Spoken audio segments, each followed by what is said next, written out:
Di dunia ini kepemilikannya sementara. Nggak ada yang abadi. Walaupun BPKB kendaraannya atau sertifikat tanah atau rumah, nama antum sementara. Antum meninggal dibagi. Ahli waris. Ahli waris juga jual dari kepemilikan orang lain. Berapa banyak orang di antara kita beli rumah bekas rumahnya orang lain. Beli tanah dari tanahnya orang lain. Kan itu. Dan seterusnya. Nah, beda sekali dengan di akhirat. Ini yang luar biasa ini.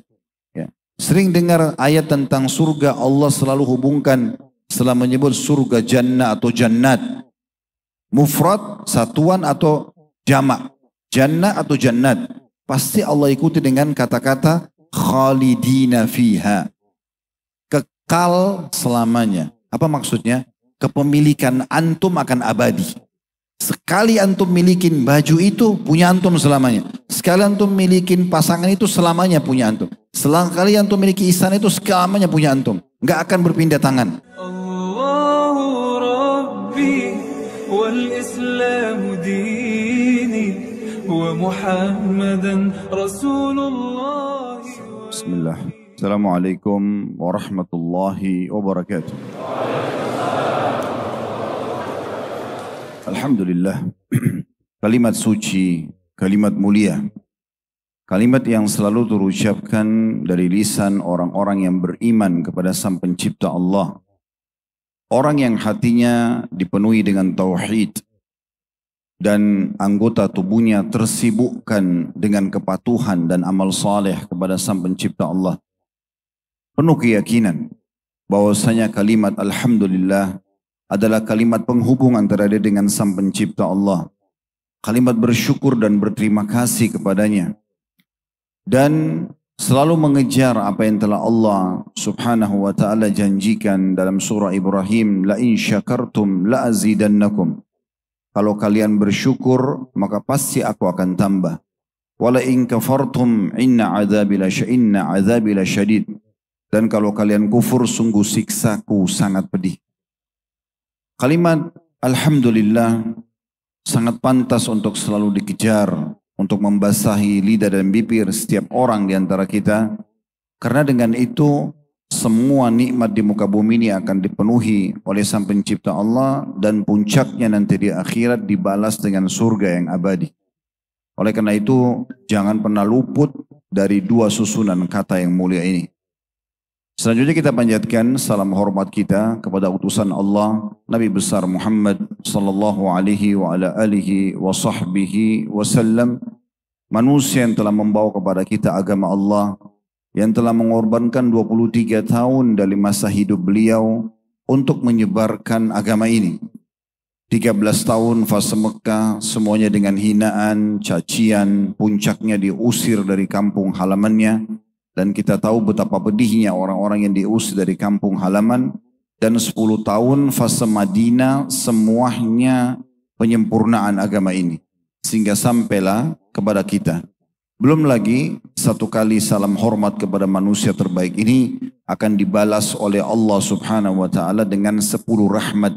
Dan rahmat Allah meliputi segala sesuatunya. Pemenuhan kebutuhan, solusi dari permasalahan, pengampunan dosa dan peninggian derajat. Saudaraku seiman, sebelum kita mulai tablik akbar ini, saya akan menyampaikan beberapa hal. Yang pertama, duduknya saya di sini bukan berarti lebih pintar daripada Bapak Ibu sekalian. Karena memang kita tujuannya berkumpul di sini. Pertama karena undangan panitia kami datang, dan yang kedua karena memang ingin menjalankan firman Allah subhanahu wa ta'ala, fadzakir fa inna dzikra tanfa'ul mu'minin. Saling memberikan peringatanlah karena peringatan itu sangat bermanfaat bagi orang-orang beriman. Dan juga baginda Nabi SAW bersabda, ad-dinun nasiha. Agama ini memang isinya semua nasihat. Tujuan kita untuk itu. Dalam kajian-kajian dan pengajian, maka kita perlu mendengar apa yang disampaikan. Kalau itu benar, qala Allah, qala Rasul. Allah subhanahu wa ta'ala berfirman, Rasulullah SAW bersabda, sesuai dengan penjabaran para salafus saleh dari kalangan sahabat dan turun-temurun tabi'in, tabi'in sampai ulama-ulama yang terus berpegang teguh pada penyampaian dan penjabaran mereka, maka terima. tanpa harus melihat siapa yang menyampaikan. Karena bisa saja yang menyampaikan itu berpenampilan bagus, punya retorika yang sempurna, tapi yang disampaikan keliru. Bisa saja seseorang itu berpenampilan sederhana, tetapi penyampaiannya adalah sempurna. Oleh karena itu yang kita butuhkan adalah ilmunya. Yang kedua, teman-teman sekalian, ikhlaskan niat. Tadi saudara moderator jazakallah khair sudah mengingatkan untuk ikhlaskan niat.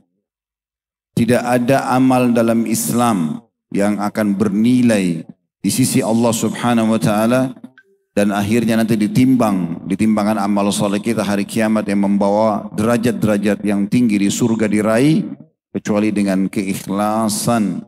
Poin pertamanya, keikhlasan. Ikhlas berarti tidak ada hubungannya sama indikasi dunia dan pujian manusia. Siapapun yang tadi hadir di sini, kalau niatnya hanya karena diajak oleh teman untuk meramaikan saja seremoni atau hanya mau tes saja, biasa bahasa kita testimoni saja, bagus nggak sih pengajiannya? Maka ubah semua niat itu. Datang karena ingin mengetahui pesan-pesan dalam syariat Allah Subhanahu wa taala, di mana nanti kita akan jadikan sebagai bekal hidup kita. Enggak lebih daripada itu. Dan nanti akan dikuatkan tentunya dengan poin kedua, yaitu mutaba'ah, mengikuti baginda Nabi SAW. Dan insya Allah kita diharapkan akan mengikuti ajaran beliau. Tapi ikhlas ini penting sekali. Dalam sebuah riwayat yang dinukil oleh Al-Mundri dalam kitab Targhib Tarhib beliau dan disahihkan oleh Syekh Albani, ada seseorang sahabat bertanya, ya Rasulullah, apa yang didapatkan bagi seseorang yang berjihad tulus karena Allah, tapi diikuti dengan popularitas, ingin dikatakan pahlawan, kesatria, pemilik jasa. Maka kata Nabi SAW, la syai'a lahu, tidak ada dapat pahala apapun orang itu. Orang ini mengulang 3 kali, Nabi SAW memberikan jawaban yang sama. Lalu beliau mengatakan, innallaha la yakbalu amalan illa ma kana khalisan liwajhi. Allah tidak akan menerima amalan kecuali yang ikhlas karenanya. Yang ketiga, teman-teman sekalian, kejar keutamaan majelis ilmu. Bukan hanya hari ini, dimanapun di kota Anda, kalau ada majelis ilmu, kejar. Duduk di situ, dengarkan. Karena memang pondasi agama kita ilmu. Islam adalah agama ilmu. Tidak ada orang yang dilahirkan tiba-tiba sudah pintar. Jadi kita harus terus belajar. Saya dan Anda semua sedang belajar. Terus kita membaca buku-buku, terus kita mengikuti kajian-kajian, terus kita menyempurnakan dengan menghafal apa yang kita mampu, menulis apa yang kita mampu, mengulang-ulangi atau muraja yang kita mampu, dan di saat tiba saatnya kita bisa mengajarkan, kita ajarkan. Inilah asas agama kita. Pondasi agama ilmu. Di atasnya ilmu nanti setelah berilmu akan datang iman. Enggak akan datang iman itu tanpa ilmu. Dan kalau seseorang kalau sudah merasakan iman dalam hatinya, maka dipastikan semuanya akan berubah. Orang jahat jadi baik. Orang yang pelaku maksiat akan bertaubat. Orang bodoh jadi pintar. Orang pelit jadi dermawan. Orang penakut jadi pemberani. Semuanya akan berubah. Itulah manfaat daripada ilmu yang benar. Maka selalu kejar. Dan Nabi SAW sangat gembira kalau kedatangan sahabat yang mengatakan, ya Rasulullah, saya datang untuk belajar. Maka beliau mengatakan, marhaban bitalabatil ilm. Selamat datang para penuntut ilmu. Inilah ciri khas agama kita. Memang ilmu. Duduk, mendengarkan apa yang Allah firmankan. Apa yang Rasulullah SAW sabdakan. Kemudian kita jadikan sebagai pegangan hidup kita. Terlalu banyak keutamaan majelis ilmu. Kalau kita ingin bahas, Ibnu Qayyim rahimahullah menyebutkan 100 keutamaan. Bahkan lebih daripada itu. Dalam buku beliau tentang keutamaan. Tapi di antaranya adalah, kami pernah menghadiri majelis Syekh Sulaiman Ruhaili hafizahullah. Dan beliau mengingatkan hadis ini dan sangat luar biasa sebenarnya. Walaupun kita sudah sering dengar. Tapi saling mengingatkan ini penting. Pada saat itu kita yang duduk, lalu berpikir kembali, oh iya ya, saya harus mengejar keutamaan itu. Di antara riwayat adalah siapa yang keluar menuntut ilmu di jalan Allah, maka akan mendapatkan pahala haji yang lengkap. Dalam riwayat lain, dia di jalan Allah sampai dia kembali. Dalam riwayat lain, dia akan dinaungi oleh sayap-sayap para malaikat yang ridho dengan perbuatannya. Dalam riwayat lain, siapa yang meninggal, ya bahkan di jalan Allah, maka dianggap dia mati di jalan Allah, mati syahid. Seorang sahabat mengatakan, siapa yang menganggap bahwasanya menuntut ilmu, keluar dari rumah ke majelis ilmu itu bukan jihad, maka pemahamannya sudah keliru. Oleh karena itu ini adalah amal yang mulia, teman-teman sekalian. Dan supaya kita semangat dan selalu mau konsisten, niatkan untuk mengejar keutamaannya. Dalam Islam kita boleh beribadah sambil mengejar keutamaan. Bahkan itulah motivasinya. Kalau kita mau sholat malam, sebelum sholat malam saya sarankan 3-4 menit saja. Coba baca artikel-artikel tentang keutamaan sholat malam. Mungkin kalau di masa kita sekarang tinggal ketik di Google keutamaan sholat malam misalnya. Atau kalau mau dengar ceramah, audio, visual, mau lihat secara langsung cukup banyak di YouTube, di TikTok para ustadz-ustadz kita. Atau media-media sekarang, Instagram, Telegram, semuanya bisa didengar. Jadi Anda tahu, oh saya sholat malam itu dapat ini ya. Saya sholat duha dapat itu ya. Saya sedekah dapat yang itu ya. Semuanya ibadah pasti ada janji positifnya. Ada sesuatu yang Anda dapatkan. Dan ini prinsip dasar yang harus kita fahami. Ya. Termasuk juga apa yang kita akan bahas pada hari ini tentang masalah surga. Kenapa kita belajar tentang surga? Agar kita mengetahui apa yang kita dapatkan nanti di sana kalau kita rajin dan patuh kepada Allah SWT selama di dunia. Sehingga kita tahu, oh saya akan dapat itu dan ini. Sebagian sahabat, tabi'in, tabi'in, mereka sebelum masuk medan perang, mereka sengaja membaca dan mengingat kembali apa yang akan mereka dapatkan di surga. Akhirnya membuat mereka jadi semangat bahkan siap untuk menumpahkan darah karena pengetahuan tersebut. Oleh karena itu kejar keutamaannya. Mirip juga kalau ada di antara kita, mudah-mudahan tidak ada di sini, tapi kalau ada misalnya masih terjerumus dalam dosa, bagaimana caranya dia tinggalkan dosa itu? Cukup dia mencari tahu ancaman Allah di dosa itu. Kalau ada orang yang masih berzina, ada orang yang masih minum khamar, ada orang yang masih narkotika, ada orang yang masih suka manipulasi data, ada yang masih durhaka sama orang tuanya, ada yang masih tidak menjalankan nafkahnya sebagai suami misalnya, ada seorang istri yang masih nusyud, membangkang melayani suaminya. Coba baca, ketik sebentar saja di Google, 2-3 menit tentang dosa-dosa yang Anda lakukan itu. Maka Anda akan baca banyak sekali dalil-dalil tentang masalah ancaman dari perbuatan Anda. Atau dengarkan audio ataupun visual ya di media-media yang lainnya, YouTube tadi, TikTok, Instagram, ini akan membuat Anda akan berhenti dari perbuatan salah tersebut. Kemudian yang terakhir, sebelum kita masuk ke materi, saya ingin menjalankan juga sabda Nabi SAW, "Man lam yashkurun nas la yashkurullah." Siapa yang tidak berterima kasih pada manusia, maka belum berterima kasih kepada Allah. Bermula dari pimpinan kota Pekalongan, Bapak Wali Kota tentunya, yang sudah hadir bersama kita kemarin di peresmian pemakaman Muslim Al-Baqi, kemudian juga peresmian Hotel Aston Syariah, dan hari ini karena beliau lagi berangkat ada tugas di Jakarta, peresmian juga salah satu hotel milik keluarga beliau, maka beliau menyampaikan kepada saya secara langsung kemarin, kalau tidak bisa hadir atau belum bisa hadir.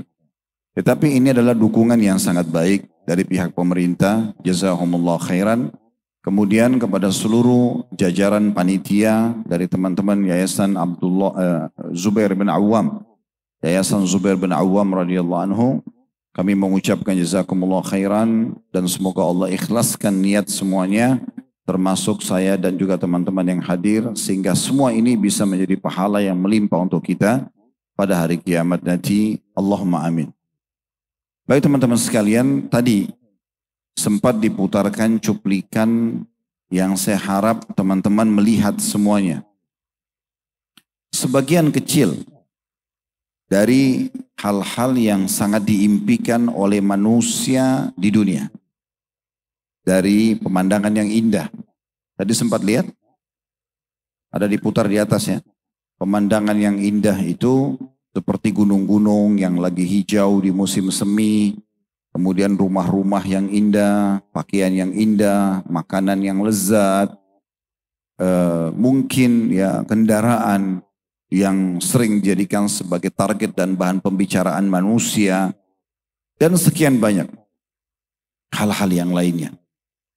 Juga teman-teman yang hadir di sini bisa membayangkan kira-kira pasti selama hidup kita ada saja kenangan-kenangan indah yang pernah kita nikmati.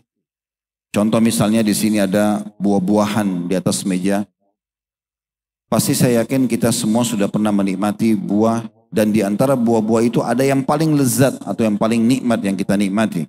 Sehingga kita sangat suka dan sering mengulangi untuk menikmati buah-buahan tersebut. Atau mungkin ada di antara kita pakai pakaian dan dia merasa percaya diri dengan pakaian itu karena nyamannya dipakai. Atau mungkin dia memiliki rumah yang rumah itu tidak biasa, tidak semuanya orang miliki dan sangat mewah, sangat bagus. Atau dia memakan makanan yang sangat luar biasa nikmatnya, dan sekian banyak contoh-contoh kenikmatan yang kita rasakan di dunia ini. Semua itu saudaraku seiman adalah miniaturnya surga. Miniaturnya surga. Kalau di dunia kita bisa rasakan itu, maka di akhirat kita bisa rasakan lebih besar daripada itu. Sebagaimana gangguan-gangguan yang ada di dunia, pernah sakit, demam misalnya, sakit gigi, sakit kepala, diganggu orang, apalah yang membuat kita tidak nyaman. Itu sebenarnya miniaturnya neraka. Tapi di sana nanti jauh lebih dahsyat daripada apa yang dibayangkan. Teman-teman sekalian, salah satu rukun iman kita, rukun iman yang kelima, iman kepada hari kiamat. Wajib kita yakini. Tanpa meyakini ini kita kufur, keluar dari agama Islam. Dan iman kepada hari kiamat satu paket. Mulai dari kematian, prosesi pencabutan ruh. Orang beriman akan mudah keluar dan dibungkus dengan kain kafan oleh malaikat rahmat atau kasih sayang dengan kain kafan dari surga, lalu dibawa ke langit, kemudian dikembalikan ke kuburannya dan dijadikan kuburannya taman dari taman surga. Kalau orang kafir, maka akan sulit keluar ruhnya dan dipaksa oleh malaikat, setelah itu dibungkus dengan kain kafan dari neraka, kemudian dimasukkan ke liang lahatnya dan dijadikan liang lahatnya tempat siksaan untuk dia. Dinding kuburannya akan menghimpit tubuhnya, dia akan dipukul dengan besi yang keras, yang semua makhluk mendengarkan teriakannya, kecuali jin dan manusia. Kata Nabi SAW, kalau mereka mendengarkan teriakan dan jeritan ahli kubur itu, maka manusia dan jin ini bisa meninggal seketika. Bisa meninggal seketika. Jadi memang ini rangkaian. Ada kebangkitan nanti di mahsyar, ditimbang amal. Allah subhanahu wa ta'ala mengatakan, فَمَنْ يَعْمَلْ مِثْقَالَ ذَرَّةٍ خَيْرًا يَرَهُ. Siapa yang berbuat seperti biji sawi dari kebaikan, akan diperlihatkan dan akan dia terima balasannya. وَمَنْ يَعْمَلْ مِثْقَالَ ذَرَّةٍ شَرًّا يَرَهُ. Siapa yang berbuat seperti biji sawi dari keburukan, maka akan diperlihatkan dan akan diberikan hukumannya. Kemudian setelah itu, ada surga dan ada neraka. Ada tempat nikmat abadi selamanya, dan akan kita bahas panjang lebar insya Allah pada kesempatan ini. Dan ada tempat siksa yang sangat menyedihkan dan seburuk-buruk tempat, kalaupun ada orang yang menjadikannya sebagai target tempat dia. Karena selama 24 jam semuanya siksaan. Selama 24 jam semuanya siksaan. Dinukil dalam sebuah riwayat bahwasanya ahli neraka nanti akan teriak-teriak karena kesakitan, mereka jerit. Kemudian mereka memanggil-manggil para malaikat penjaga neraka, namun para malaikat penjaga neraka tidak menjawab panggilan mereka selama 40 tahun. Setelah 40 tahun disiksa selama 24 jam non-stop, barulah kemudian malaikat menjawab mengatakan, kalian percuma saja berbicara dan memohon, kalian akan tetap kekal di dalamnya. Lalu mereka memanggil Tuhan mereka Allah subhanahu wa ta'ala. Kata Nabi SAW, Allah tidak menjawab mereka seumur dunia. Berapa miliar tahun tidak dijawab. Setelah itu Allah Azza wa Jalla akan berfirman yang Allah kekalkan dalam surah Al-Mu'minun ayat 104. Ikhsa'u fiha wa la tukallimun.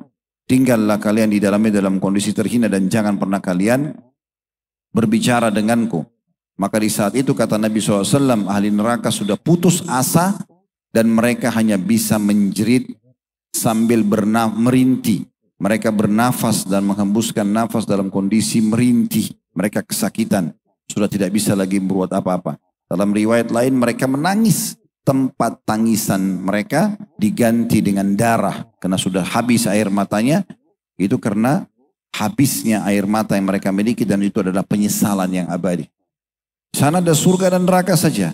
Cuma masalahnya menentukan surga dan neraka bukan di sana nantinya. Kalau di akhirat teman-teman kita baru tentukan, ya Allah saya mau ke surga saja. Saya siap disuruh apa. Tapi di akhirat kita nggak usah beramal di dunia. Kita tinggal tunggu di akhirat lalu kita tinggal minta sama Allah ditugaskan apa kita laksanakan. Kalau di akhirat nanti baru ada penentuan neraka. Kemudian kita masih diberikan opsi untuk bisa masuk atau tidak. Kita bisa memilih. Masalahnya bukan itu. Penentuan jalan ke surga atau neraka adalah sekarang. Selama kita masih hidup. Maka ingat, tentukan jalan kita masing-masing. Di muka bumi ini cuma ada dua jalan, tidak ada jalan yang ketiga. Jalan pertama jalan yang benar, menuju ke surga. Jalan yang kedua jalan yang salah, menuju ke neraka. Tidak ada jalan yang ketiga. Jalan yang benar yang pertama adalah jalannya Allah Azza wa Jalla. Allah subhanahu wa ta'ala dengan kita mengimani keberadaannya, mentauhidkannya, mengikuti syariat-syariatnya, maka kita akan menuju ke surga. Juru bicaranya Allah, para nabi-nabi dan rasul. Penyambung lidah para nabi dan rasul, para ulama dan para da'i. Kalau anda sibuk datang ke majelis para ulama dan para da'i, anda akan dipandu ke jalannya para nabi dan akhirnya menuju ke jalan Allah, ujung-ujungnya surga. Ini jalan yang benar. Jalan yang kedua, jalan yang salah menuju ke neraka. Itu adalah jalannya iblis. Tidak ada jalan yang ketiga. Iblis kita sudah tahu pembangkang dari golongan jin. Dan juru bicara iblis adalah dukun, peramal, penyamun, penyihir, dan semua ahli maksiat. Kita kalau berteman dan datang kepada mereka akan dipandu ke jalan iblis, ujung-ujungnya neraka. Setiap orang di antara kita penentu jalannya masing-masing. Kami para da'i-da'i dan guru-guru kita para ulama tidak mungkin ke rumah Bapak Ibu sekalian setiap saat lalu kemudian ketuk ayo sholat, ayo puasa. Kita cuma bisa menyampaikan dalam pengajian dan tablik akbar seperti ini saja. Kita tidak bisa yang lainnya. Maka harus hati-hati teman-teman sekalian. Jeli, menangkap pesan-pesan yang disampaikan, kemudian tentukan jalan Anda. Anda penentunya sendiri. Sebagian ulama mengatakan, nanti ahli neraka masuk ke dalam neraka, dalam kondisi meyakini keadilan Allah Azza wa Jal. Meyakini keadilan Allah. Mereka yakin mereka pantas masuk ke neraka itu. Karena yang berbuat zina, bohong, manipulasi, durhaka dengan orang tua, mengganggu orang lain, mencuri, menggibah, memfitnah dan segala macam, dia sendiri. Dan Allah subhanahu wa ta'ala sudah memberikan dia tiket VIP. Yaitu dengan taubat nasuha, kalau dia buat salah, maka dia akan selamat. Hati-hati teman-teman sekalian, selamatkan diri kita sendiri. Baik, sekarang insya Allah, semoga Allah ikhlaskan niat sekali lagi, kita akan masuk untuk membahas surga. Surga teman-teman sekalian, poin pertamanya adalah sudah ada. Dan surga diciptakan dengan neraka sebelum diciptakan manusia. Jauh sebelum diciptakan manusia. Jadi surga itu sudah ada. Banyak sekali dalil yang menjelaskan masalah itu. Di antaranya adalah hadis Bukhari. Nabi SAW bersabda, man syahida an la ilaha illallah wahdahu la syarikalah wa anna muhammadan abduhu wa rasuluh. Siapa yang benar-benar bersaksi tiada Tuhan yang berhak disembah kecuali Allah dan tidak ada sekutu bersamanya, dan Muhammad benar-benar hamba juga utusannya, wa anna Isa abdullahi wa rasuluhu wa kalimatuhu alqaha ila Maryam wa ruhun min, dan Isa putra Maryam benar-benar juga hamba Allah dan Rasulnya. Dan Allah benar-benar telah memberikan kalimat-kalimat kepadanya dan ruh dari sisinya. Wal jannatu haqq. Dan juga membenarkan keberadaan surga. Wan naru haqq. Dan juga membenarkan keberadaan neraka. Adkhalahullahul jannata ala ma kana minal amal. Maka Allah akan masukkan dia ke dalam surga sesuai dengan kadar amalnya. Wa fi riwayah min abwabil jannati tsamaniyati ayyuha sya. dia akan masuk dari 8 pintu surga yang mana dia ingin pilih. Riwayat ini memberikan gambaran kepada kita kalau surga sudah ada. Karena kita harus meyakini keberadaannya. Bukan surga nanti diciptakan kalau kita sudah meninggal dunia atau nanti di akhirat. Yang kedua, riwayat yang masyhur tentang Jibril alaihissalam, di mana pada saat Allah Azza wa Jalla menciptakan surga, lalu Allah memanggil Jibril sambil mengatakan, pergilah.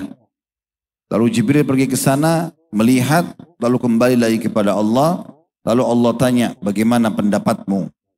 Dia mengatakan, ya Allah, saya yakin tidak ada satupun hambamu yang mendengar saja surga, belum melihat, kecuali dia akan berharap jadi penghuninya. Lalu kemudian Allah Azza wa Jalla menciptakan neraka. Lalu kemudian mengatakan pada Jibril, pergilah dan lihatlah. Maka Jibril pergi lihat, kemudian kembali melihat dengan berbagai macam jenis siksaannya. Maka Allah menanyakan, bagaimana menurutmu? Dia mengatakan, ya Allah, tidak ada satupun hambamu yang mendengar neraka saja, cuma dengar, kecuali dia akan menjauhkan diri darinya atau menyelamatkan diri darinya. Maka Allah Azza wa Jalla menghiasi surga dengan hal-hal yang dibenci oleh manusia. Sholat malam, sholat berjamaah di masjid, tutup aurat, cari pendapatan halal, bakti sama orang tua, dan segala macam jihad di jalan Allah. Kemudian dihiasi dan neraka dengan syahwat, zina, riba, ganggu orang lain, ambil haknya orang lain dan segala macam. Lalu Allah Azza wa Jalla suruh Jibril alaihissalam pergi lagi yang kedua kalinya. Lihat surga, lihat neraka.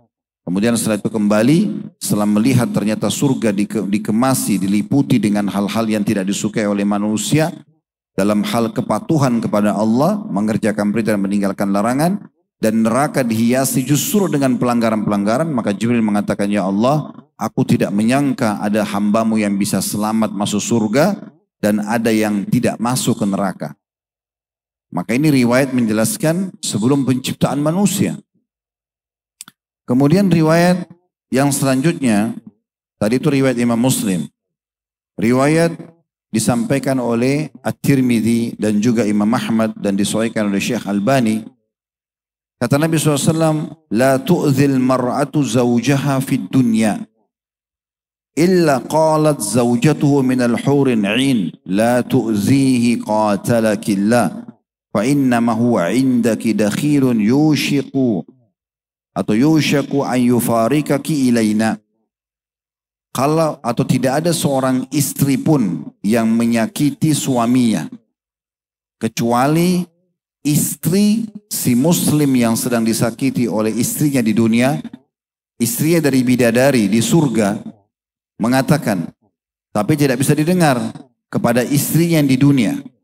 Jadi kalau seorang muslim tidak ada salahnya, tiba-tiba istrinya mencaci maki dia, menghardik dia, atau nusyud, membangkang, tidak menjalankan tugasnya, sehingga suaminya terganggu dengan itu, maka istri sang suami ini dari bidadari di surga berbicara sambil mengatakan, ini bocoran dari Nabi SAW, jangan kau menyakitinya, karena semoga Allah membinasakanmu, karena sesungguhnya dia di sisimu hanyalah tamu, dan dia akan menuju kepada kami, atau sebentar lagi akan berpisah denganmu dan menuju kepada kami.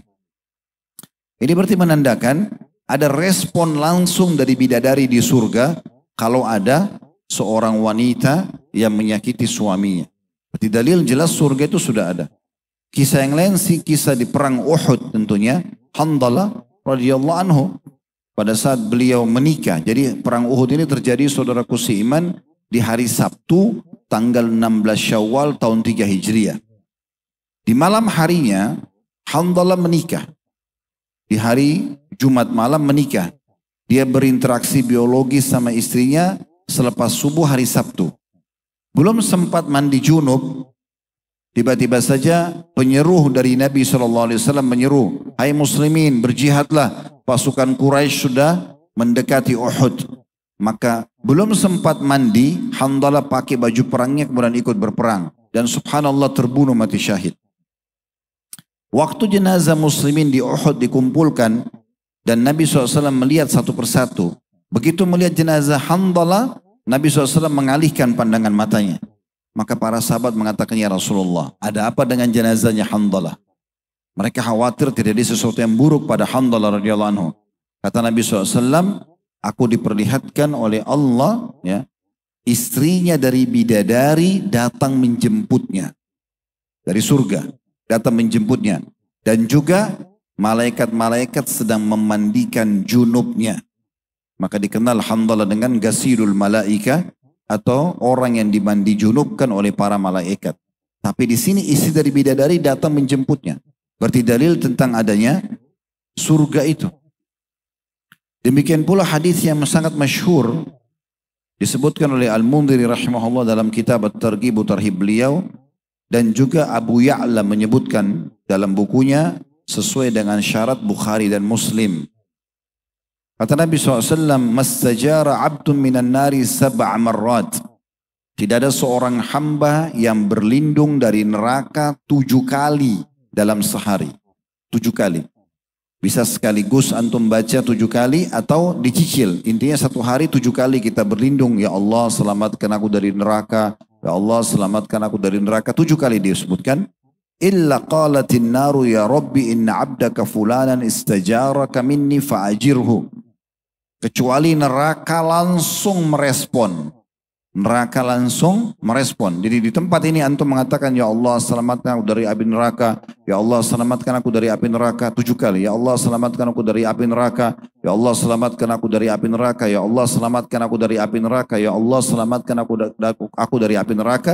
Ya Allah selamatkan aku dari api neraka. Di saat itu, detik itu, kita harus yakini penyampaian Nabi SAW, neraka langsung mengatakan pada Allah, ya Allah hambamu fulan berlindung kepadamu dariku, maka selamatkan dariku. Berarti neraka sudah ada belum? Sudah ada. Begitu juga selanjutnya kata Nabi SAW, wala sa'ala abdunil jannata sab'a marrat. Dan tidak ada seorang hamba juga yang memohon agar dimasukkan ke dalam surga dalam sehari 7 kali. Illa qalatil jannah. Kecuali surga akan langsung merespon dan berkata, ya Rabbi, inna abdaka fulan sa'alani fa'adkhilhul jannah. Sesungguhnya hambamu fulan memohon untuk dimasukkan ke dalamku, maka masukkanlah ia ke dalamku. Berarti menandakan sudah ada. Pernah dengar juga hadis tentang demam, ya? Nabi SAW mengatakan demam dalam hadis yang sahih adalah tiupan, luapan panasnya api neraka. Dinginkanlah dengan air. Ya. Dan sekian banyak riwayat-riwayat berhubungan dengan masalah itu. Jadi itu poin yang pertama kita ingin sampaikan berhubungan dengan surga kalau dia sudah ada. Dan Daud diciptakan sebelum kita. Dan garis bawahi teman-teman, manusia adalah makhluk terakhir yang Allah ciptakan di muka bumi ini. Sebelum kita sudah ada jin, sudah ada tumbuh-tumbuhan, sudah ada air, sudah ada hewan-hewan, sudah ada semuanya. Makanya waktu Allah Azza wa Jalla menciptakan Adam, ayah kita semua alaihi salatu wassalam, maka sudah ada iblis dari kalangan jin. Sudah ada malaikat. Bumi sudah ada. Makanya setelah Nabi Adam menciptakan dan Nabi Adam melanggar, Allah Azza wa Jalla diturunkan ke bumi. Bumi sudah ada dengan semua fasilitasnya. Ya. Baik, selanjutnya surga ini teman-teman bukan tempat biasa. Tempat balasan yang jauh berlipat-lipat ganda dibandingkan dunia ini dari sisi kenikmatan. Kita dengarkan bagaimana penyampaian Nabi SAW berhubungan dengan masalah itu. Dalam sebuah hadis yang diriwayatkan oleh Imam Bukhari dan juga Imam Muslim, qala Allah Azza wa Jal, Allah Azza wa Jal berfirman dalam hadis qudsi, a'adattu li'ibadiyas salihina ma la 'ainun ra'at wa la udhunun sami'at wala khatara ala qalbi bashar. Aku telah mempersiapkan di surga kata Allah Azza wa Jal, dan Allah asdaqul qailin, zat yang paling benar dalam perkataannya. Dan juga Allah Azza wa Jal mengatakan dalam firman yang lain, wa man asdaqu minallahi qila. Siapa yang lebih jujur daripada Allah dalam menyampaikan pernyataan. Dan Allah juga mengatakan innallaha la yukhliful mi'ad. Allah tidak pernah memungkiri janji-janjinya. Maka Allah Azza wa Jalla mengatakan tentang surga, a'adattu li'ibadiyas salihin ma la 'ainun ra'at wa la udhunun sami'at wa la khatara 'ala qalbi bashar. Aku telah siapkan untuk hamba-hambaku di surga nanti semuanya yang akan mereka lihat belum pernah mata lihat sebelumnya. Antum bayangkan pemandangan yang paling indah yang pernah antum lihat. Misalnya lagi di atas gunung lihat pemandangan yang indah, lihat lautan pemandangan yang indah, lihat apalah tempat-tempat yang indah, maka di surga nanti jauh lebih indah karena semuanya belum pernah mata lihat. Dan semua yang akan didengar oleh kuping belum pernah kuping dengar sebelumnya. Coba bayangkan dan ingat suara terindah yang pernah kita dengar, lantunan suara manusia, kicauan burung misalnya, gemericik air misalnya, apa saja. Maka di surga nanti semua yang kita dengar jauh lebih indah daripada itu. Dan semuanya di surga belum pernah terlintas dalam hati manusia. Belum pernah. Semuanya. Dari hal yang kecil sampai yang besar, semuanya baru. Semuanya tidak pernah terlintas dalam hati manusia. Mungkin ada yang bilang, Ustadz kami pernah dengarkan firman Allah subhanahu wa ta'ala dalam surah Ar-Rahman, kalau di surga nanti akan ada delima, akan ada kurma. Kan disebutkan, di dunia juga kami tahu itu. Ya. Nabi SAW sudah menjelaskan tentang masalah itu, nanti kita jelaskan di dalam makanan dan minuman ahli surga. Tidak, dia hanya sama dari sisi nama, tapi tidak sama dari sisi bentuk dan rupa.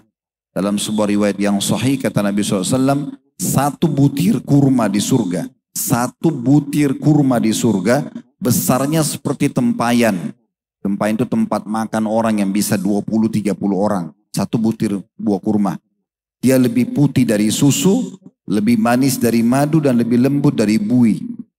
Gak ada samanya kecuali nama saja. Jadi beda semuanya. Bahkan nanti kita akan jelaskan kita pun berbeda dari sisi postur tubuh. Dan juga penampilan serta bagaimana kebersihan dan ketampanan serta kecantikan para wajah. Kemudian kata Nabi SAW, misdaqu dzalika fi kitabillah, fala ta'lamu nafsum ma ukhfiya lahum min qurrati a'yunin jazaa'an bima kanu ya'malun. Pembenaran tentang apa yang Allah Azza wa Jalla sampaikan ini, kalau di surga semuanya nanti akan dilihat mata belum pernah lihat, yang didengar belum pernah telinga dengar, yang semuanya juga tidak pernah terlintas dalam pikiran manusia atau di hati manusia, itu dibenarkan dalam firman Allah SWT dalam surah As-Sajdah ayat 17. Dan banyak jiwa yang tidak mengetahui apa yang disembunyikan atau disimpankan untuk mereka beragam macam nikmat yang menyenangkan hati sebagai balasan atas apa yang mereka lakukan. Di surga beda dengan apa yang kita bayangkan, walaupun sama nama tadi saya bilang. Di antara riwayat juga yang menguatkan masalah itu adalah hadis riwayat Bukhari. Dari hadis Sahal bin Sa'ad radhiyallahu anhu, beliau menuturkan bahwasanya Rasulullah SAW bersabda, tempat cemeti di surga itu lebih baik daripada dunia dan segala isinya. Tempat kita meletakkan anak-anak panah itu di surga nanti kalau kita dikasih oleh Allah lebih baik daripada dunia dan seluruh isinya. Karena indahnya dan sempurnanya. Jadi nilai dunia itu kecil sekali ya dibandingkan dengan akhirat. Dalam riwayat yang lain juga masih riwayat Bukhari, hadits Abu Hurairah radhiyallahu anhu, bahwasanya Rasulullah SAW bersabda, sungguh tali busur salah seorang dari kalian di surga lebih baik dari segala yang diterbiti dan diterbenami atau dibenami oleh matahari. Tempat ya atau tali busurnya saja ya itu sudah lebih baik daripada terbit dan terbenamnya matahari selama kita hidup di dunia. Dalam riwayat yang lain diriwayatkan oleh Tabarani dengan sanad kuat ya. Kalau tadi hadis yang saya sebutkan itu riwayat Bukhari jilid 6 halaman 319, jilid 6 halaman 320, dua buah riwayat tentang cemeti dan juga tali busur. Kalau riwayat At-Tabarani dengan sanad kuat, dan ini juga dinyatakan oleh Al-Hafidh Ibnu Hajar dalam Fathul Barinya, Syarah Sahih Bukhari jilid 6 halaman 324.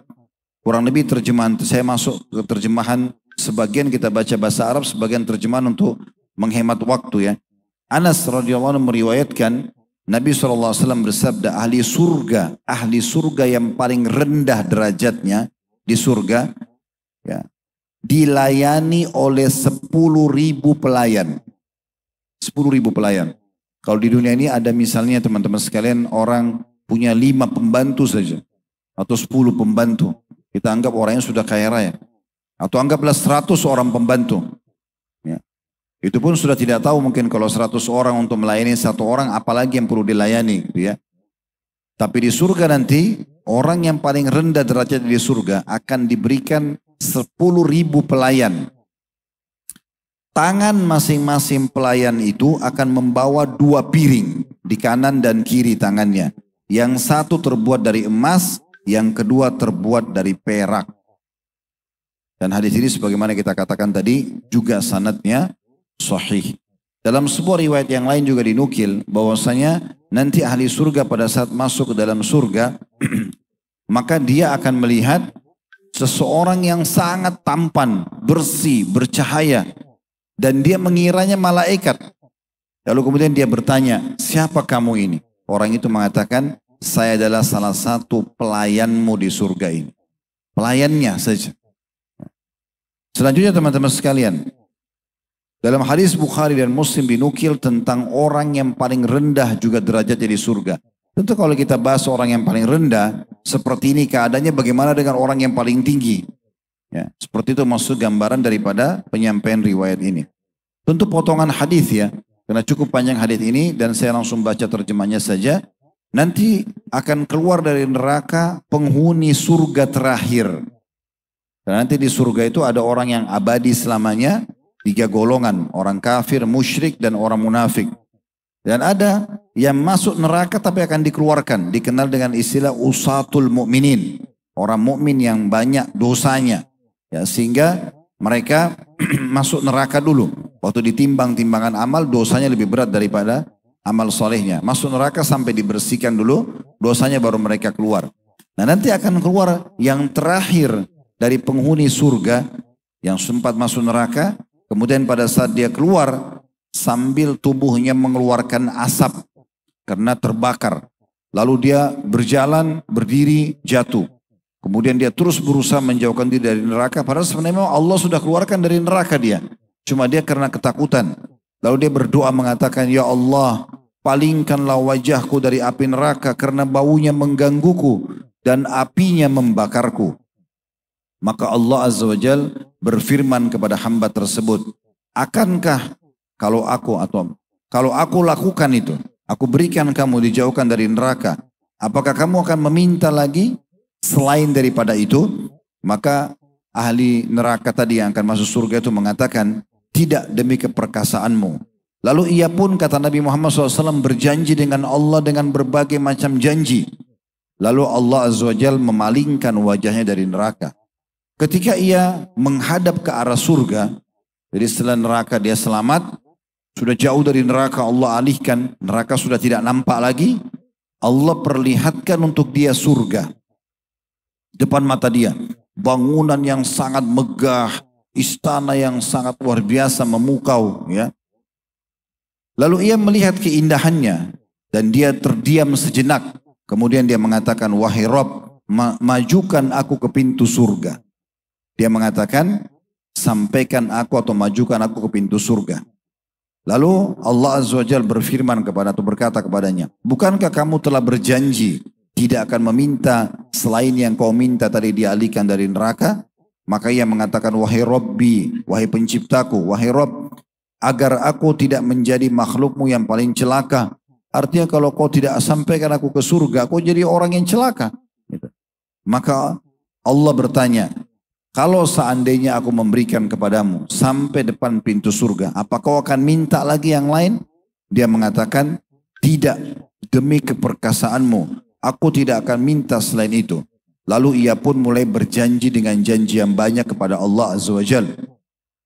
Lalu Allah memajukan dia sampai pintu gerbangnya surga. Pada saat itu, ia pun mulai melihat keindahan lebih jelas lagi. Berikut juga berapa isi-isinya yang berisikan kesenangan, kegembiraan, pakaian-pakaian, kebun-kebun, ya, segala macam pemandangan yang memukau. Maka dia terdiam sejenak. Lalu dia mengatakan, wahai Rabbi, masukkanlah aku ke dalam surga. Maka Allah menjawab Azza wa Jal, kasihan engkau wahai manusia, betapa banyak engkau ingkar janji. Bukankah engkau telah berjanji berkali-kali padaku untuk tidak meminta selain apa yang telah engkau minta? Maka orang itu mengatakan, wahai Rabb, jangan jadikan aku sebagai makhlukmu yang paling celaka. Maksudnya dengan engkau tidak masuk dalam surga, aku akan rugi. Tadinya aku tidak mau minta, tapi ini surga. Maka Allah Azza wa Jal menertawainya.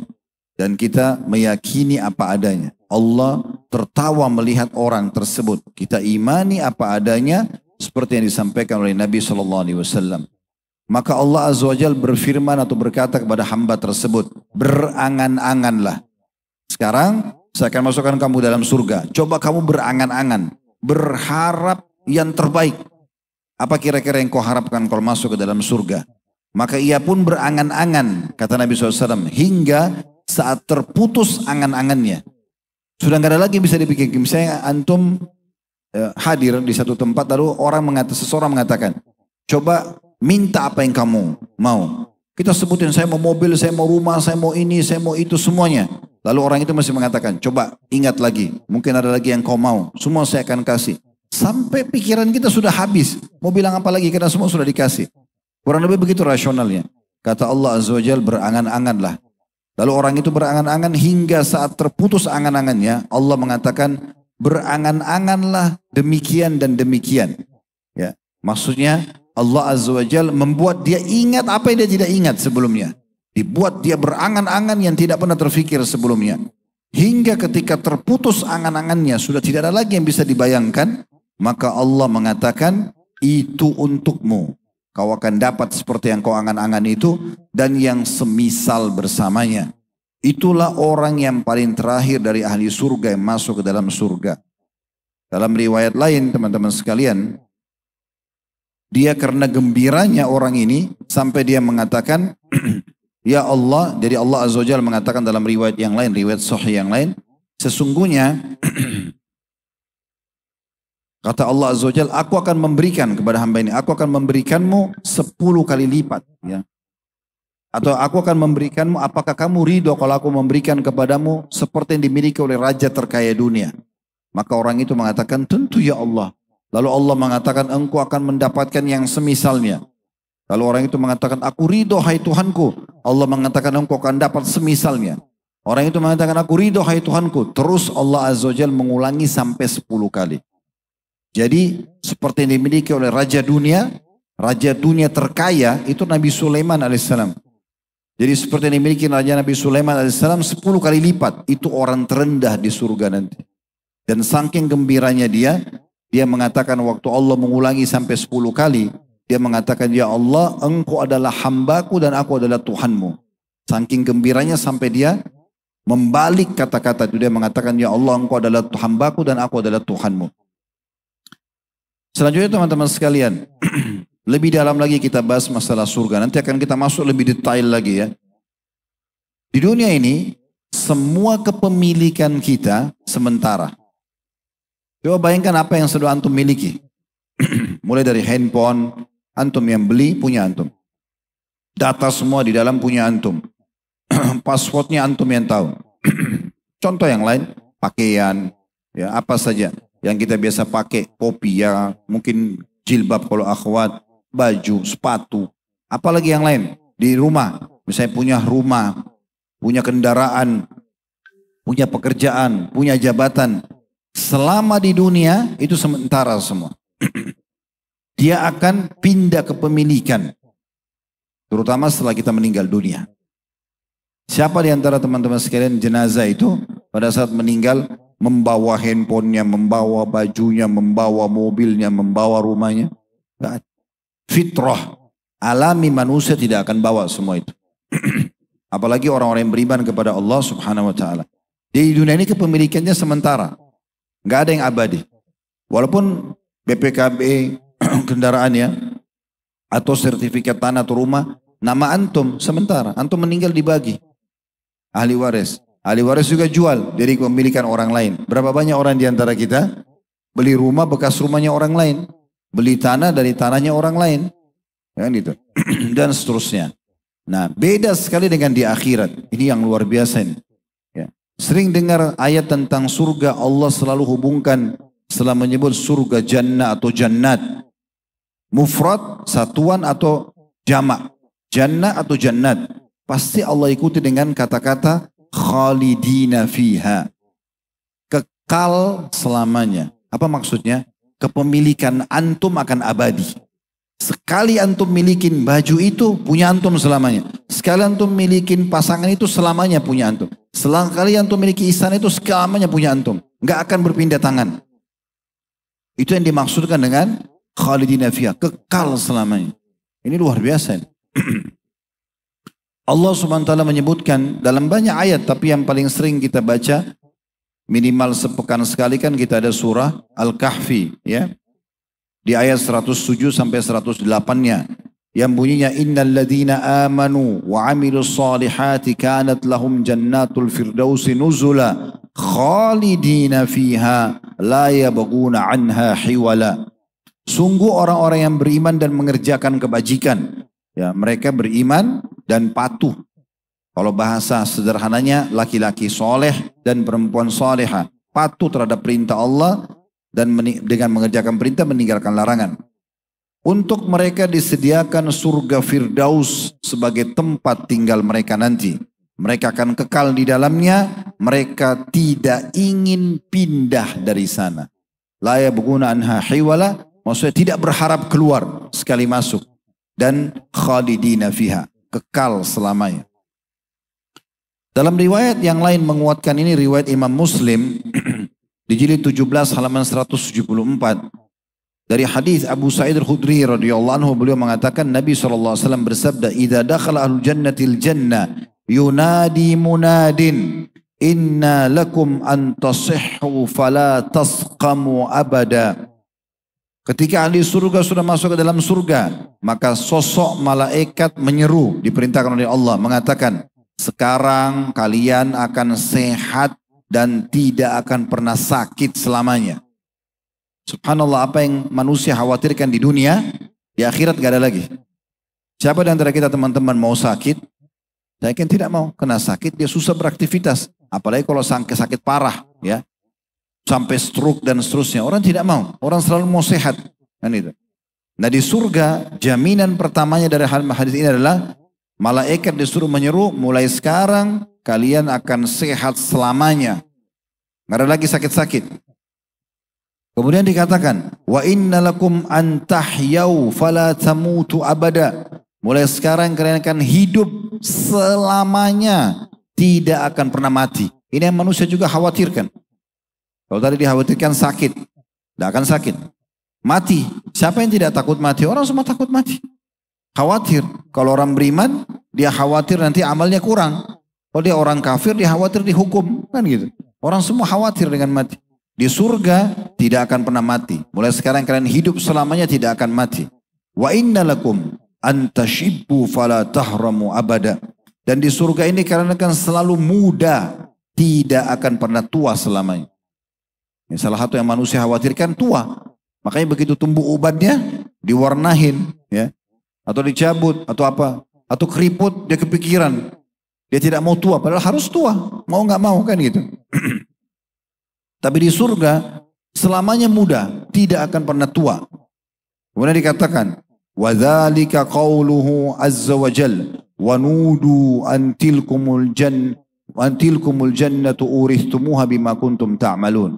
Dan Allah azza wa jalla, itulah firman Allah azza wa jalla, dan diserukan kepada mereka itulah surga yang telah diwariskan kepadamu disebabkan dengan apa yang kamu kerjakan dulu. Dalam riwayat yang lain, riwayat diriwayatkan oleh Bukhari, jilid 8 halaman 228, Imam Muslim jilid 17 halaman 185. Hadits Abu Sa'id Al-Khudri radhiyallahu anhu juga, sahabat yang sama, dari menyampaikan tentang sabda Nabi SAW, yu'ta bil mauti kahayati kabshin amlah. Nanti di hari kiamat akan didatangkan kematian dan diserupakan dengan domba yang belang. Fayunadi munadin. Lalu kemudian ada malaikat yang menyeru, ya ahlal jannah, fayashra'ibuna wa yanzurun. Maka malaikat itu memanggil, wahai penghuni surga. Maka semua penghuni surga spontan mengangkat kepala mereka dan melihat ke arah malaikat tersebut dan domba tadi. Fayaqul, maka malaikat itu mengatakan, hal ta'rifuna hadza? Apakah kalian mengenal ini yang sosok seperti domba? Fayaqulun, maka mereka semua berkata ahli surga, na'am, hadal maut. Ya, Kami tahu itu kematian, kami kenal. Karena orang sudah melaluinya semua di saat itu. Wa kulluhum qad ra'ahu. Karena semua sudah pernah melihatnya. Tsumma yunadi munadin. Kemudian malaikat itu menyuruh lagi. Ya ahlan nar, wahai penghuni neraka. Wa yashra'ibuna wa yanzurun. Mereka semua mengangkat kepala mereka seraya melihat ke arah malaikat dan domba tadi. Fayaqul hal ta'rifuna hadha? Maka malaikat tadi mengatakan, apakah kalian kenal ini? Fayaqulun, mereka mengatakan, na'am, iya, hadzal maut wa kullum qad ra'ahu. Itu kematian dan mereka semua sudah pernah melihatnya. Fayuzbahu bainal jannati wan nar. Maka domba itu disembelih di antara surga dan neraka. Tsumma yaqul ya ahlal jannah khuludun bila maut. Lalu dikatakan kepada ahli surga, wahai ahli surga, kehidupan abadi tanpa kematian lagi mulai hari ini. Wa ya ahlan nar, wahai ahli penghuni neraka, khuludun bila maut, hidup selamanya, ya, kekal tanpa kematian. Tsumma qara'a wa anzirhum yaumal hasrati idh qudiyal amr wa hum fi ghaflatin wa hum la yu'minun. Kemudian Nabi SAW membaca firman Allah Subhanahu wa taala, dan berilah mereka peringatan tentang hari penyesalan, yaitu ketika segala perkara telah diputus dan mereka dalam keadaan lalai dan mereka tidak beriman. Dalam surah Maryam ayat 39. Saudaraku seiman, di surga nanti Allah Azza wa Jal akan memberikan kita keridhoannya. Allah tidak akan marah lagi. Jadi sudah tidak sakit, tidak tua, tidak mati, ya, tidak capek dan segala macam lah. Gangguan-gangguan di dunia itu tidak ada lagi. Plus lagi Allah akan ridho. Maksudnya tidak akan pernah murkah lagi kepada penghuni surga. Selamanya dalam keadaan nikmat. Disebutkan dalam hadis Abu Sa'id Al-Khudri radhiyallahu anhu, diriwayatkan oleh Bukhari jilid 11 halaman 415 dan Muslim jilid 17 halaman 168. Nabi SAW bersabda, Allah Azza wa Jal berfirman kepada ahli surga, wahai ahli surga. Maka mereka semua menjawab, kami memenuhi panggilanmu wahai Rabb kami. Lalu Allah bertanya, apakah kalian telah ridho? Puas enggak dengan apa yang saya berikan? Maka mereka semua mengatakan, apa alasan kami untuk tidak ridho wahai Rabb kami? Padahal engkau telah memberikan kepada kami apa yang belum pernah kau berikan kepada seorang pun dari makhlukmu. Maka Allah Azza wa Jalla berfirman, aku akan memberikan kepada kalian lebih baik daripada itu. Maka mereka bertanya, wahai Rabb kami, apa yang lebih baik daripada ini? Maka kata Allah Azza wa Jalla, aku menghalalkan keridhoanku dan aku tidak akan murka kepada kalian selama-lamanya. Artinya ahli surga tidak akan pernah lagi dimurkahi oleh Allah SWT. Tidak akan melakukan pelanggaran-pelanggaran tentunya. Ya. Dalam riwayat yang lain, bahwasanya ahli surga akan diberikan nikmat terbesar di surga. Nanti akan kita jelaskan tentang istananya, permadaninya, dipan-dipannya, pakaiannya, makanan, minumannya, kemudian pelayan-pelayannya dari para bidadari. Itu semua akan kita jelaskan nanti di bahasan sendiri beberapa saat ke depan ya. Tetapi kita akan bahas nikmat terbesar di surga adalah ahli surga akan melihat zat Allah yang maha mulia. Jadi orang-orang kafir tidak akan pernah melihat Allah Subhanahu wa ta'ala selamanya. Di dunia mereka tidak lihat, di akhirat juga mereka tidak bisa melihat Allah secara sempurna. Mereka akan melihat Allah Azza wa Jalla dalam bentuk cahaya saja di mahsyar yang akan menghakimi hamba-hambanya. Sebagaimana dalam riwayat yang sahih kata Nabi SAW, kalian akan melihat pertama kali Tuhan kalian di mahsyar dalam bentuk cahaya yang sangat terang seperti bulan purnama ya, di malam Lailatul Qadar. Ya. Itu penglihatan tapi masih cahaya. Ahli surga akan lihat zatnya Allah yang sempurna. Disebutkan dalam surah Al-Qiyamah ayat 22 sampai 23, wujuhu yawma idzin nadhira ila rabbiha nadhira. Wajah-wajah orang mukmin pada hari itu akan berseri-seri dalam kondisi mereka memandang Tuhan mereka atau Rabb mereka. Abu Hurairah radhiyallahu anhu meriwayatkan sebuah riwayat dari Nabi SAW, apakah kami akan melihat Rabb kami hari kiamat? Maka Nabi SAW kembali bertanya, apakah kalian kesulitan melihat bulan di malam bulan purnama? Kesulitan enggak lihat bulan di malam purnama? Ya, malam purnama ini mirip atau pasnya tepat kita biasa puasa Iyamul Bid 13, 14, 15 ya. Itu biasanya bulan sangat terang. Nah kata Nabi SAW, kalian kesulitan nggak melihat Tuhan kalian melihat bulan di malam bulan purnama? Para sahabat mengatakan tidak wahai Rasulullah. Kata Nabi SAW, apakah kalian kesulitan melihat matahari yang tidak diliputi oleh awan? Ya kita sekarang siang begini atau pagi menjelang siang. Kalau kita keluar lihat matahari tanpa ada awan, jelas sekali. Ya. Maka para sahabat mengatakan tidak. Maksudnya kami tidak kesulitan melihat matahari kalau tidak ditutup dengan awan. Lalu Nabi SAW mengatakan, maka kalian akan melihat Tuhan kalian seperti melihat keduanya. Hadis ini diriwayatkan oleh Bukhari dan juga Muslim. Dalam riwayat lain, riwayat Imam Muslim juga, dari Suhaib radhiyallahu anhu beliau mengatakan Nabi SAW bersabda, "Idza dakhala ahlul jannati yaqulullahu azza wa jal." Kalau ahli surga sudah masuk ke dalam surga, maka Allah azza wa jalla akan berfirman, "Turiduna syai'an azidukum?" Mau enggak sesuatu yang aku tambahkan untuk kalian? Maka fayaqulun, ahli surga akan berkata, "Alam tubayyid ujuhana?" Bukankah engkau telah memutihkan wajah kami? Alam tudkhilanal jannata wa tunajjina minan nar? Bukankah engkau juga sudah masukkan kami ke dalam surga dan menyelamatkan kami dari api neraka? Qala fayakshiful hijab. Maka pada saat itu Allah Azza wa Jalla mengangkat hijabnya, pembatas antara dia sama hamba-hambanya.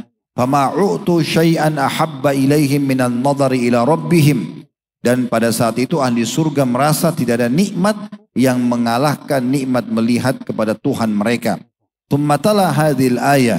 Lalu Nabi SAW membaca firman Allah ini, bagi ladzina ahsanul husna wa ziyada. Ya, bagi orang-orang yang berbuat baik ada pahala yang terbaik surga dan ada tambahannya. Surah Yunus ayat 26. Jadi nanti nikmat terbesar di surga adalah ya, melihat wajah Allah Azza wa Jal atau melihat zatnya Allah yang maha mulia. Dan semua kenikmatan yang lain akan dikalahkan oleh melihat Allah Azza wa Jal. Makanya teman-teman kalau hafal, alhamdulillah. Kalau belum hafal, salah satu potongan doa yang diajarkan Nabi SAW dari sekian belas doa ya. Sekian belas doa dibaca sebelum salam. Salah satunya adalah wa as'aluka ladzatan nadhara ila wajhik wa syauqa ila liqa'ik min ghairi dharra mudhirra wala fitnatin mudillah. Ya Allah, aku memohon agar bisa nanti melihat dan merasakan kenikmatan melihat wajahmu yang mulia ya, tanpa ada gangguan-gangguan dalam masalah itu. Selanjutnya teman-teman sekalian, postur tubuh kita akan berbeda. Postur tubuh yang sekarang kita gunakan ini itu hanya di dunia saja. Postur tubuh di akhirat akan diberikan jasad baru. Semua ini nanti akan dimakan oleh tanah. Kalau kita masukkan jenazah di kuburan dan kita pun nanti akan begitu, jasad kita akan dimakan oleh tanah, dihancurkan oleh tanah. Kecuali tulang ekor kalian. Ya, tulang ekor kita, kata Nabi SAW dalam hadis Bukhari, kecuali tulang ekor kalian yang darinya Allah akan membangkitkan kalian nanti. Dalam beberapa riwayat lain dikatakan Allah akan turunkan hujan nanti yang akan menyentuh tulang-tulang ekor, lalu kalian tumbuh seperti tumbuhnya tanam-tanaman. Jasad baru. Nah dengarkan riwayatnya, riwayat Bukhari di jilid 6 sampai 300 atau halaman 362 dan Muslim jilid 17 halaman 177. Dari hadits Abu Hurairah radhiyallahu anhu beliau mengatakan, Allah subhanahu wa ta'ala menciptakan Adam menurut bentuknya. Tingginya 60 hasta, 60 siku. Hasta kan siku ya, ini satu siku kita. Sekitar setengah meter kurang lebih. Jadi kalau kita hitung kasar saja, 60 hasta itu berarti sekitar 30-an atau 27,5 meter tingginya. Ketika menciptakannya, Allah berkata kepadanya, pergilah dan ucapkanlah salam kepada golongan malaikat itu. Lalu dengarkan apa jawaban mereka kepadamu, karena itu adalah salam penghormatanmu dan salam penghormatan anak keturunanmu. Lalu Nabi SAW mengatakan, lalu Adam pun pergi dan mengucapkan Assalamualaikum kepada para malaikat. Maka para malaikat menjawab, Assalamualaikum warahmatullah. Maka beliau melanjutkan. Para malaikat mengatakan assalamu alayka warahmatullah. Ya. Lalu beliau melanjutkan kata Nabi SAW, dan setiap orang masuk surga sesuai dengan ukuran bentuknya Adam. Tingginya 60 hasta, bentuk tubuh itu terus menerus berkurang. Dari awal diciptakan Nabi Adam sampai menjelang hari kiamat. Makin pendek, makin pendek, makin pendek. Ya, hingga sekarang kata Nabi SAW. Atau hingga menjelang hari kiamat nanti. Jadi kalau sekarang ada orang tingginya 2 meter kita anggap sudah sangat tinggi. Sebenarnya itu sangat pendek ya. Kalau dibandingkan dengan tinggi postur Nabi Adam alaihissalatu wassalam. Kemudian selanjutnya teman-teman sekalian. Di surga itu ada pasar. Disebutkan begitu. Atau tempat bertemu ya. Sebenarnya pasar itu salah satu definisinya adalah tempat orang bertemu. Pembeli sama penjual ya gitu. Masa dinamakan pasar gitu. Nah dalam sebuah riwayat Muslim di jilid 17 halaman 170 dari hadis Anas bin Malik radhiyallahu anhu, beliau mengatakan Nabi SAW bersabda, sesungguhnya di surga terdapat pasar atau tempat bertemu orang. Tapi bukan lagi seperti pasar kita di dunia, ada penjual, ada pembeli. Cuma tempat ahli surga berkumpul, terutama kaum laki-laki. Kita semua insya Allah semoga menjadi ahli surga. Ya, yang laki-lakinya nanti akan bertemu nanti, kita semua akan ketemu. Bukan hanya kita saja umat Muhammad SAW atau kita yang hidup semasa sekarang, yang sudah meninggal sebelum kita juga semua akan bertemu ahli surga. Dan nanti yang akan lahir juga, yang kita tidak ketemu sama mereka juga akan semua, kalau ahli surga akan bertemu kaum laki-lakinya di sebuah tempat. Diistilahkan pasar atau suk dalam bahasa Arabnya. Mereka mendatangi tempat tersebut setiap hari Jumat. Lalu berhembuslah kepada mereka angin dari arah utara dan hembusan angin tersebut mengenai wajah dan pakaian mereka. Sehingga mereka bertambah indah dan tampan. Jadi kita tidak butuh salon ya di surga itu. Setiap hari Jumat kita datang di sana, Allah Azza wa Jalla suruh kita ke sana. Dihembuskan angin, mau menerpa wajah dan pakaian kita, kita bertambah bersih dan tampan seketika. Lalu mereka pulang menemui istri-istri mereka dalam keadaan semakin tampan dan mempesona. Melihat itu, para istri mereka berkata, demi Allah kalian semakin bertambah indah dan mempesona setelah meninggalkan kami. Lalu para ahli surga dari kalangan laki-laki mengatakan, demi Allah kalian juga semakin bertambah indah dan mempesona setelah kepergian kami. Hadis sahih diriwayatkan oleh Imam Muslim. Jadi istrinya akan dipercantik oleh Allah setiap pekannya, ditambah keindahannya, dan si suami juga seperti itu keadaannya. Saya teman-teman sekalian, ahli surga juga akan diberikan perhiasan-perhiasan. Ya. Disebutkan dalam surah Al-Hajj ayat 23, Allah Azza wa Jalla berfirman, yuhallawna fiha min asawira min zahabin wa lu'lu'a wa libasum fiha harir. Dan di sana mereka akan diberikan perhiasan gelang-gelang emas dan mutiara, dan pakaian mereka dari sutra. Ya, tentu kita tidak perlu membayangkan seperti apa, tetapi seperti inilah informasi kita akan diberikan perhiasan, laki-laki ataupun perempuan. Di dunia laki-laki nggak boleh pakai emas, tapi di akhirat berbeda. Ya. Di dunia laki-laki tidak boleh pakai sutra, tapi di akhirat berbeda. Makanya Nabi SAW pernah mengangkat dua benda itu, emas dan sutra, lalu beliau mengatakan inna hadzaini haramun ala dzukuri ummati. Dua benda ini haram bagi laki-laki umatku. Tetapi ini hanya di dunia berlaku. Di akhirat sudah tidak lagi haram. Semua sudah diangkat masalah tersebut dan kita sudah bisa mengenakannya. Dan tentu saja beda dengan sutranya dunia dan juga beda dengan emasnya dunia. Dalam surah Insan ayat 21 Allah berfirman, wa hullu asawira min fiddatin wa saqam rabbum syaraban tahura. Mereka akan diberikan pakaian dari sutra halus yang berwarna hijau dan sutra tebal, dan memakai gelang terbuat dari perak, dan Allah memberikan kepada mereka minuman yang bersih dan juga suci. Dalam hadis Nabi SAW diriwayatkan oleh Tabarani dalam Mu'jam al-Awsat dengan sanad hasan, dan juga Al-Hafidh Al-Iraqi dalam Takhrij Al-Ihya di nomor 3004 menyatakan hadis ini hasan. Bahwasanya Nabi SAW bersabda dari hadis Abu Hurairah radhiyallahu anhu, "Lau kana adna ahli jannati hilyatan udilat bihilyati ahli dunya jami'a, lakana ma yuhallihi Allahu bihi fil akhirati afdalu min hilyati ahli dunya jami'a." Seandainya perhiasan ahli surga yang paling rendah, yang paling biasa, derajatnya juga paling rendah di surga, dibandingkan dengan perhiasan penduduk dunia semuanya dikumpulkan. Ya. Emas, perak, mutiara, berlian, semuanya dikumpulkan yang terbaik, yang termahal, dibandingkan dengan satu perhiasannya ahli surga yang paling rendah, niscaya apa yang diperhiaskan oleh Allah untuk ahli surga tadi di akhirat jauh lebih baik dibandingkan perhiasan penduduk bumi seluruhnya.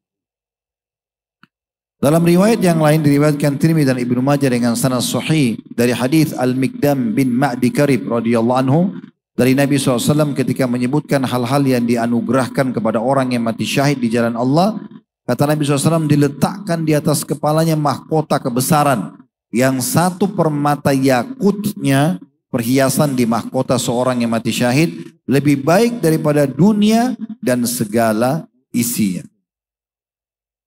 Selanjutnya teman-teman sekalian, di surga akan ada pelayan-pelayan ya, dari kalangan bidadari, dan Allah Azza wa Jalla menggambarkan mereka dan bagaimana kesempurnaan ciptaannya.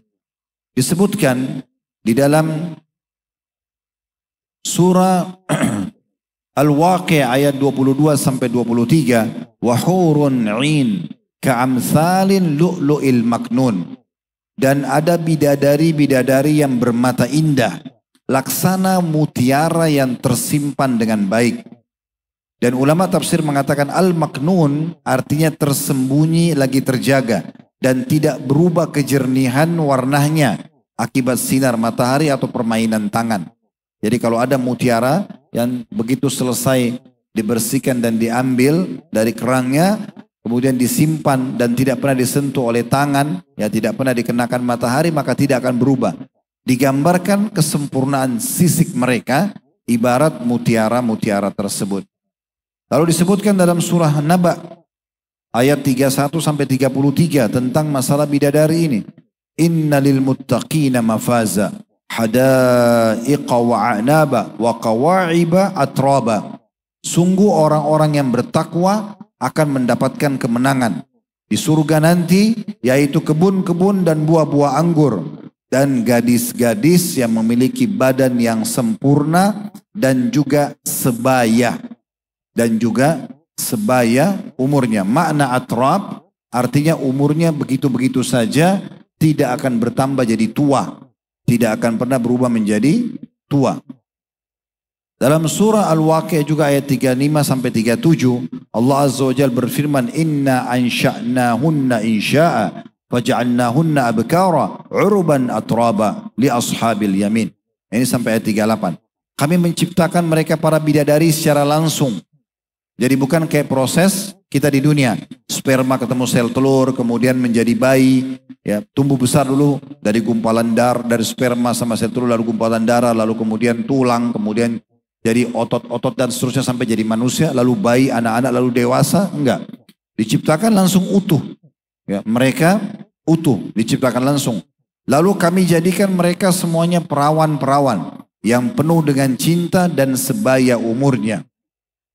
Kata ulama tafsir, yang dimaksud dengan faja'annahunna abkara, abkar ya, juga bisa bermakna, dia jamak daripada bikir, ya, bermakna gadis, artinya akan terus gadis, ya, bisa bermakna akan terus gadis. Jadi kalau mohon maaf digauli oleh suaminya, kemudian kalau di dunia perawannya sudah nggak ada, kalau di akhirat berbeda, dia digauli perawan, kemudian habis itu Allah kembalikan lagi, digauli yang kedua kembali lagi, seperti itu keadaannya.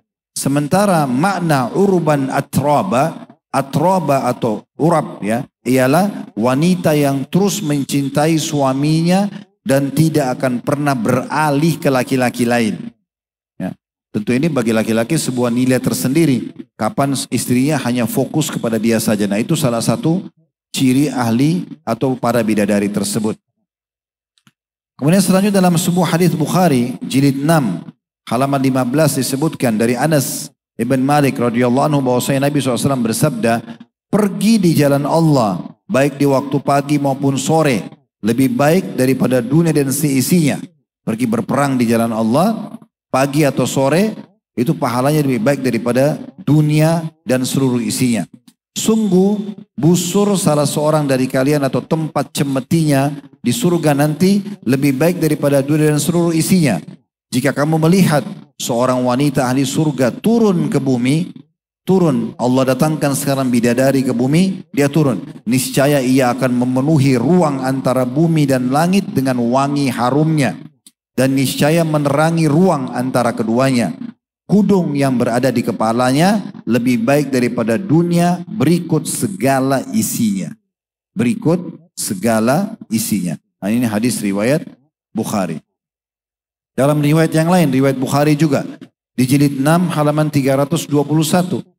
Dari hadis Abu Hurairah radhiyallahu anhu bahwasanya Nabi SAW bersabda, Inna awwala zumratin yadkhulunal jannata ala suratil qamari laylatal badr.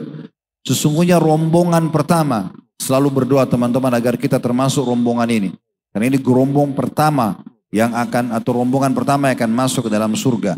Rombongan pertama yang masuk surga, mereka laksana bulan di malam purnama. Dan rombongan berikutnya, wajah mereka laksana bintang yang bersinar terang di langit. Setiap orang di antara mereka memiliki 2 orang istri, dari bidadari yang isi betis keduanya terlihat dari balik dagingnya. Di surga tidak ada lagi orang yang membujang. Diriwayatkan oleh Imam Bukhari. Jadi kalau ada orang yang meninggal belum menikah, maka akan ada pasangan dari bidadari kalau laki-laki. Kalau dia wanita, maka dia akan dinikahkan dengan salah satu dari ahli surga.